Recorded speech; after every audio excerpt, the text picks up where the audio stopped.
British advanced pain clinic, నొప్పిమాయం, surgery దూరం. For appointments 9155515563. అందరికీ నమస్కారం. రెండు రాష్ట్రాల్లో ఉన్నటువంటి తెలుగు ప్రజలకు, భారతదేశంలోనూ యావత్ ప్రపంచంలోనూ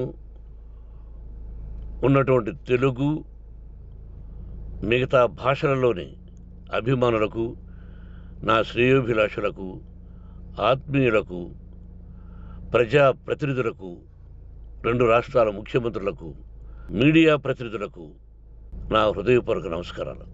గత 4 రోజులుగా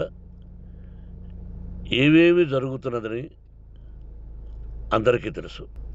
ముఖ్యమంత్రులకు కూడా తెలుసుంటుంది. ఎందుకంటే వాళ్ళు ఎన్నో సమస్యలతో తలమునకలై ఉంటారు. కానీ ఎవరో ఆయన పర్సనల్ సెక్రటరీస్ చెప్పుండొచ్చు. నా హృదయంలో ఉండే ఆవేదన ఏమిటంటే, కుటుంబ సమస్యల్లో ఎవరైనా పర్మిషన్ లేకుండా ఇతరులు జోక్యం చేసుకోవచ్చా? మీరే ఆలోచించండి. 100కి 100% అనాల్సిన అవసరం లేదు. కనీసం 95-98% కుటుంబ సమస్యలు ఉంటూ ఉంటాయి. అంటే మేమంతా నటులం కాబట్టి మా విషయాలు, పాపులర్గా ఉన్న రాజకీయ నాయకుల విషయాలు, కొంతమంది ఉన్నవి లేనివి, లేనివి ఉన్నవి చెబుతూ ఉంటారు. చెప్పేవాడు కూడా ఆలోచించాలి, వాళ్ళ మనసులు, వాళ్ళ కుటుంబ సమస్యలు అని. ఇదంతా ప్రజలకు తెలుసు.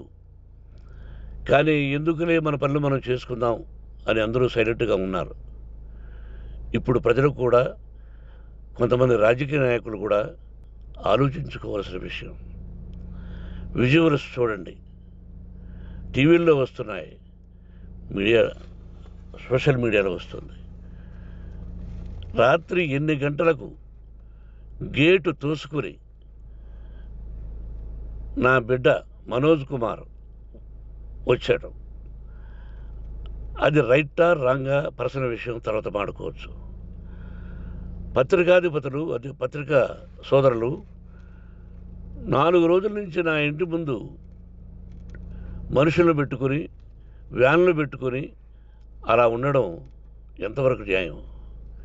నేను అప్పటికీ బయట పోతున్నప్పుడు చెప్పాను, అందరికీ నమస్కారం అయ్యా, మీకు కుటుంబ సభ్యులు ఉన్నారు, దయచేసి నా సమస్యను నేనే పరిష్కరించుకుంటాను నా బిడ్డలతో, దీన్ని చిలవలు పలవలు చేయొద్దండి, దయచేసి నన్ను గౌరవించండి, నేను ప్రజలకు ఏం చేస్తున్నాను ఒక విద్య ద్వారా అనేది మీకు తెలుసు, నటుడిగా మీ అందరికీ తెలుసు, ఒక రాజ్యసభ సభ్యుడిగా మీకు తెలుసు, ఎంత క్లీన్ చిట్టుతో వచ్చానో రాజ్యసభ సభ్యుడిగా.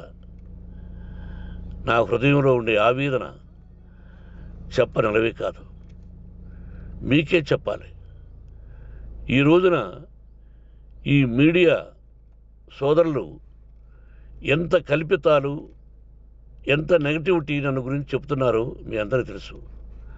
దానికి నేను బాధపడడం లేదు. మీరు ముఖ్యంగా తెలుసుకోవాల్సింది, రాత్రుల్లో గేటు తోసుకుని, గేటు పగలగొట్టి పర్మిషన్ లేకుండా ఎవరైనా రావచ్చా? మీరే చెప్పండి.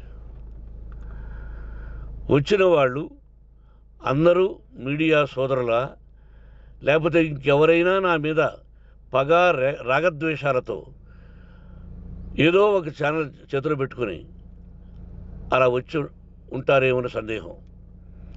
కానీ వాళ్లను కొట్టాలని, తిట్టాలని మనసా వాచ దైవసాక్షిగా నేను అలా ఆలోచించేవాడిని కాదు.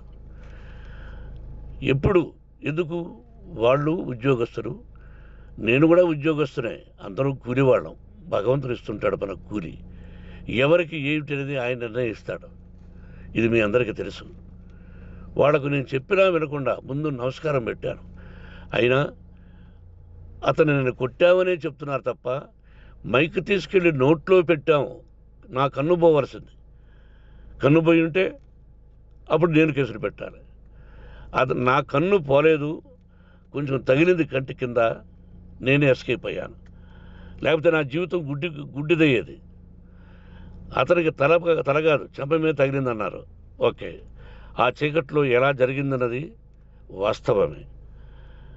మైకు లాక్కోవడం, వాడు నన్ను కేకలేయడం, ఆ దీనిలో ఘర్షణ జరిగింది.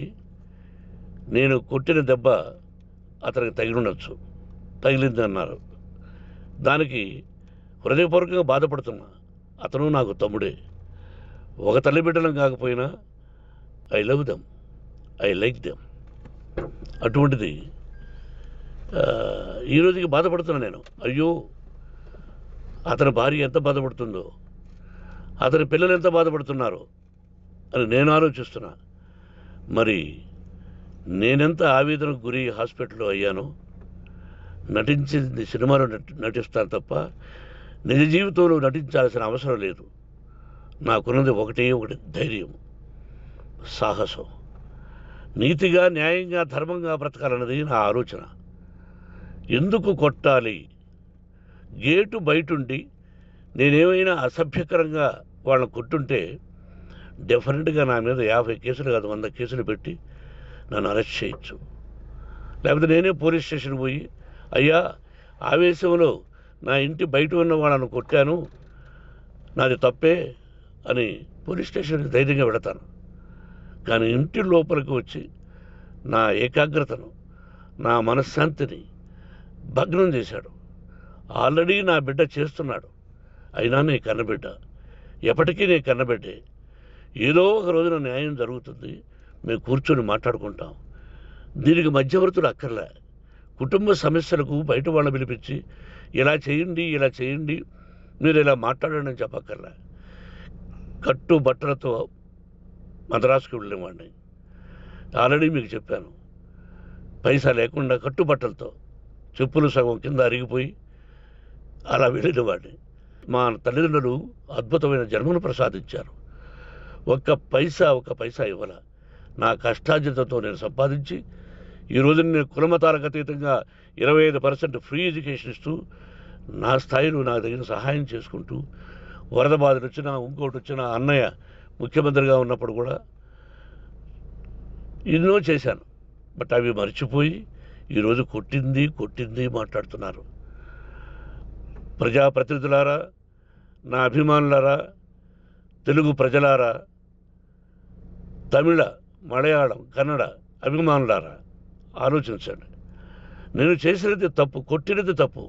ఏ సందర్భంలో కొట్టాల్సి వచ్చింది? మీ ఇంటికి దూరితే ఒప్పుకుంటారా? మీ ఏకాగ్రతను భగ్నం చేస్తే ఒప్పుకుంటారా? మీరే ఆలోచించండి.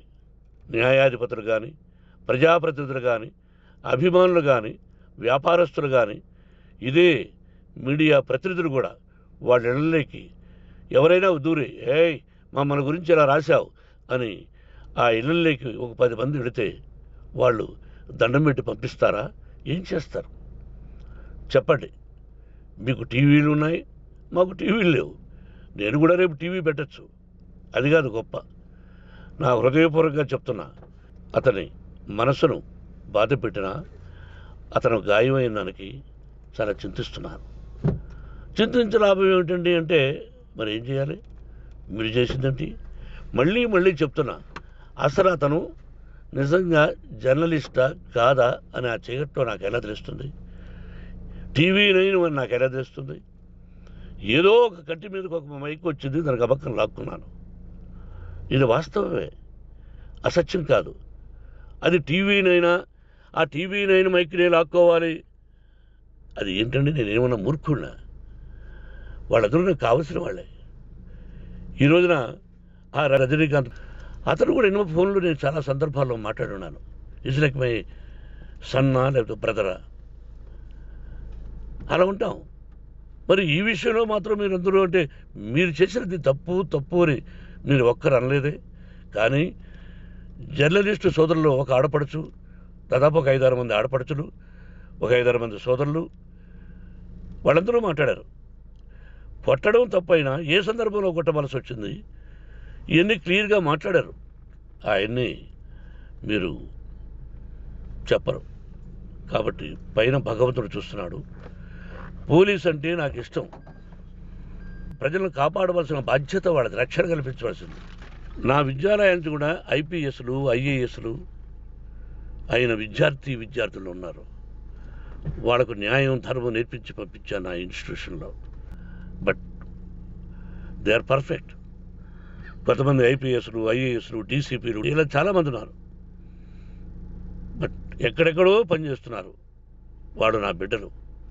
మరి వాళ్ళు కూడా పోలీసు ఉద్యోగస్తులే కదా, న్యాయంగా ఉన్నారు కదా. కానీ ఇక్కడ మాత్రం ఏకపక్ష నిర్ణయం. ఏమి చేస్తున్నారో మీరే ప్రజలారా చూడండి, ఆలోచించండి. నేను న్యాయమా అన్యాయమా, నేను చేసింది న్యాయమా అన్యాయమా, మీరే ఆలోచించండి. నా ఇంటికి తలుపులు బద్దలు కొట్టి రావడం న్యాయమా, మీరే చెప్పండి. ఎల్లప్పుడూ మీ ఆశీస్సులు కోరుకునే మీ మోహన్ బాబు. నమస్కారం.